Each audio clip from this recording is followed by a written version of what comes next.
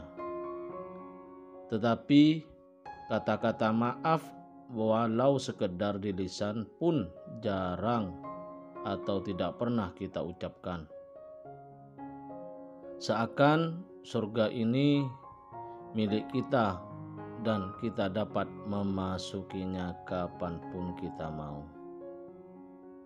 Coba kita ingat bagaimana sikap Nabi Muhammad SAW. Beliau tidak pernah dan tidak akan berbuat dosa atau kesalahan. Allah Subhanahu wa Ta'ala telah mengangkat dan memilih beliau sebagai orang yang paling mulia dan paling ia cintai dari semua makhluknya. Kendati demikian, Rasulullah SAW bersabda, "Demi Allah, setiap hari aku beristighfar dan bertobat kepada Allah lebih dari 70 kali." Istighfar memiliki banyak keutamaan, di antaranya adalah mencegah turunnya bencana dan siksa, menghapuskan dosa, memudahkan rezeki dan keturunan, melancarkan usaha, menghapuskan duka dan kesedihan, dan melenyapkan kesempitan hidup. Dari Sayyidina Abdullah bin Abbas radhiyallahu anhuma, Rasulullah SAW bersabda, "An Abdullah bin Abbas radhiyallahu anhuma, qala Rasulullah SAW, man lazimal istighfar ja'alallah lahu min kulli dhikin makhraja wa min kulli hammin faraja razaqahu min haitsu la yahtasib." Rasulullah SAW bersabda, siapa saja yang mengekalkan atau mendawamkan istighfar, niscaya Allah Subhanahu wa Ta'ala jadikan baginya sebuah jalan keluar di tengah kesempitannya dan sebuah kelonggaran di tengah kesumpekannya, dan Allah Subhanahu wa Ta'ala kucurkan rezeki kepadanya dari jalan yang ia tidak sangka-sangka. Dalam Al-Quran maupun hadis disebutkan bahwa dalam mengucapkan astaghfirullah itu, lakukanlah dengan khusyuk sambil merasakan atau menghadirkan dosa-dosa yang telah dilakukan dan memohon ampunan atas dosa tersebut. Jangan sampai hanya lisannya saja yang berzikir atau mengucap istighfar, tapi tidak ada serapan dalam hati. Sambil mengucapkan astaghfirullah, kita cek kembali dari ujung kepala sampai ujung kaki. Misalnya, mulai mengingat dosa yang dilakukan mata kita, lisan, ataupun kaki kita. Seperti melihat hal yang diharamkan, ghibah, atau berjalan menuju tempat maksiat. Salah satu yang menyebabkan lancar tidaknya rezeki seseorang adalah sedikit banyaknya dosa yang dimiliki. Semakin banyak dosa yang dilakukan, maka semakin banyak kenikmatan yang diambil oleh Allah Subhanahu wa Ta'ala. Dosa yang kita lakukan akan mempengaruhi rezeki kita. Semoga Allah Subhanahu wa Ta'ala memudahkan segala urusan kita, mengabulkan segala hajat baik kita, dan semoga kita mendapatkan syafaat Rasulullah SAW di akhirat. Amin ya rabbal alamin. Bismillahirrahmanirrahim. Alhamdulillahi rabbil alamin. Allahumma salli wa sallim ala sayyidina Muhammadin miftahi babi rahmatillah adada ma fi ilmillah salatan wa salaman daimaini bidawami mulkillah wa ala alihi wa sahbihi. Allahumma ja'al fi ta'atika farahi wa sururi wa fi mardatika jami'a umuri. Allahumma ya alim bihalati wa muttali ala sarairi wa niyati iqdi jami'a hajati waghfir dhunubi wa sayyiati wa tajawaz an khati'ati wa zallati wa taqabbal jami'a hasanati wa samihni fima madha wa ma ya'ti waktubna fi diwani sadati wasluk bi sabila najati fi hayati wa mamati. Allahumma inni tami'un fi atak raghibun fi ridak mustaslimun liqadak faktubni min awliyak wasluk bi sabila hudak wa alhiqni bi asfiyak wa sallallahu ala sayyidina Muhammadin ala alihi wa sahbihi wa sallama walhamdulillahi rabbil alamin. Wallahu alam bisawab. Semoga barokah dan manfaat. Assalamualaikum warahmatullahi taala wabarakatuh.